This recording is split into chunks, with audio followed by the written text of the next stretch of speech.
बांधकाम क्षेत्राच्या भविष्यावर आंतरराष्ट्रीय परिषद पुणे 22 ऑगस्ट 2025 बांधकाम क्षेत्रात नियोजन आणि विकास चतुसूत्रीच्या विचारांची स्पष्टता, शिक्षण, शिस्तबद्धता आणि शाश्वतता जोरावर व्हावे असे हिंदुस्तान कन्स्ट्रक्शन कंपनी लिमिटेडचे उपाध्यक्ष व व्यवस्थापकीय संचालक अर्जुन धवन यांनी सुचवले.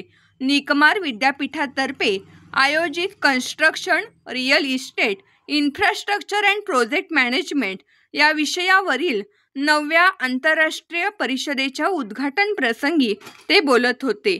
धवन यांनी अधोरेखित केले की भविष्यात खेड्यातून शहराकडे होणाऱ्या स्थलांतरामुळे शहरी नियोजन आणि जमीन अधिग्रहण हे महत्त्वाचे आव्हान बनतील. त्यांनी नमूद केले की भारतीय बांधकाम बाजारपेठ 2025 पर्यंत $1.4 ट्रिलियन ची होऊन जगातील तिसरी सर्वात मोठी बाजारपेठ बनेल, ज्यासाठी मोठ्या प्रमाणावर इंजिनियर्स आणि सिटी प्लॅनर्सची गरज भासेल. CDIRचे महासंचालक अमित प्रोटी यांनी सांगितले की विकसित भारतासाठी 2050 पर्यंत पायाभूत सुविधावर $10 ट्रिलियन पेक्षा जास्त खर्च केला जाईल. नैसर्गिक आपत्तींच्या व्यवस्थापनावर भर देत त्यांनी म्हटले की आपत्तीनंतरच्या पुनर्प्राप्तीसाठी सरकार, खाजगी क्षेत्र आणि समुदाय यांची क्षमता वाढवणे गरजेचे आहे. निकमार विद्यापीठाच्या कुलगुरू डॉक्टर सुषमा कुलकर्णी यांनी बांधकाम क्षेत्रात तंत्रज्ञान, संशोधन आणि नवकल्पनांचा इनोव्हेशन महत्त्वावर भर दिला. गुजरातमधील पूल दुर्घटनेचा उल्लेख करून त्यांनी सांगितले की अशा घटना टाळण्यासाठी योग्य देखभाल आणि तंत्रज्ञानाचा अवलंब करणे आवश्यक आहे. विद्यापीठाचे अध्यक्ष प्राध्यापक डॉक्टर विजय गुपचूप यांनी सांगितले की विद्यापीठ दर्जा मिळाल्यानंतर अभ्यासक्रमात आमूलाग्र बदल करण्यात आला आहे आणि उद्योग शैक्षणिक समन्वयावर भर दिला.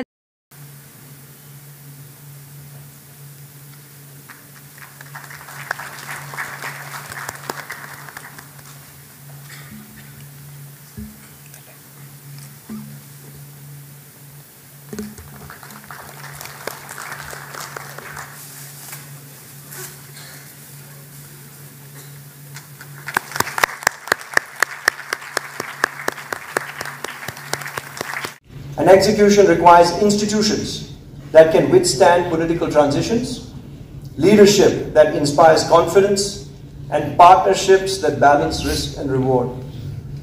India has made remarkable progress here.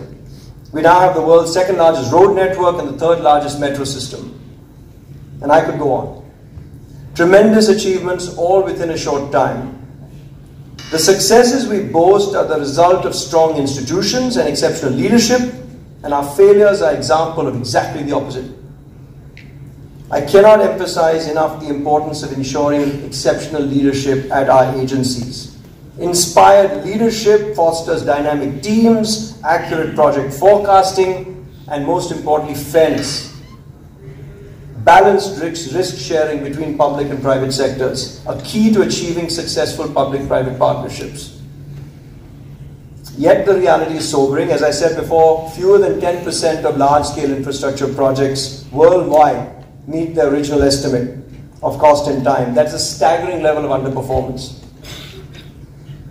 The key lies in world-class project preparation and world-class execution. When leadership, and most importantly government leadership, gets this right, the private sector follows.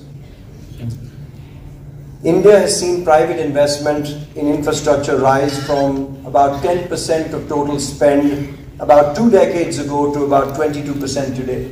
This conference is a proud testament to NICMAR's legacy and continuing commitment to leadership in construction, education, research and industry advancement.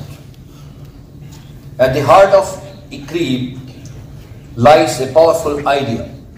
The scale of this is actually quite substantial, and we are starting to understand that now more and more, particularly as we're having discussions on climate change and climate adaptation. And in that whole realm, there's a lot more focus on the economic losses because of climate-related challenges. ICREEB ची 9वी संमेलन आहे. हे construction इंडस्ट्रीची फार महत्त्वाची एक बाब आहे. याचं कारण कन्स्ट्रक्शन इंडस्ट्री आपल्या भारतामध्ये पुढे चाललेली आहे आणि त्याला सपोर्ट करण्याकरता म्हणजे त्याला सहाय्य करण्याकरता अशी संमेलनं भरवायला लागतात. यामध्ये बरेच लोक भाग घेतात. म्हणजे कन्स्ट्रक्शन इंडस्ट्रीतली मंडळी, काही रिसर्च मंडळी, कॉलेजेसमधली, युनिव्हर्सिटीमधली ॲकॅडमिक मंडळी, विद्यार्थी मंडळी ही सगळी भाग घेतात आणि त्यामुळे या अशा संमेलनाला फार फार महत्त्व असतं. अशी संमेलनं वारंवार घडवली पाहिजेत, कारण कन्स्ट्रक्शन इंडस्ट्री अशी आहे की ही दरवर्षी काही ना काही बदलत जात असते. Construction, real estate, project management, infrastructure ह्या सेक्टरमध्ये एक युनिक कॉन्फरन्स आहे आणि 300+ डेलिगेट्स बाहेरून आलेले आहेत आणि आमची इंटरनल 800 मुलं पार्टिसिपेट करत आहेत.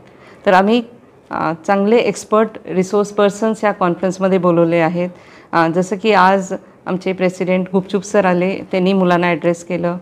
आम्ही इंडस्ट्रीचे खास रिसोर्स पर्सन जे HCCचे व्हाईस चेअरमॅन आणि managing director mister Arjun Dhawan, जे SCCचे सर्व आता आहेत, तर त्यांचं पण एक कीनोट ॲड्रेस मुलांसाठी अरेंज केला की मुलांना आज कळेल की त्यांच्याकडून काय अपेक्षित आहे, डेलिगेट्सना कळेल की ह्या सेक्टरमध्ये कुठं रिसर्च करायचं आहे आणि जे आमची फॅकल्टी आहे त्यांना पण एक कल्पना मिळते की आपल्याला आज मुलांना कुठपर्यंत तयार करायचं आहे.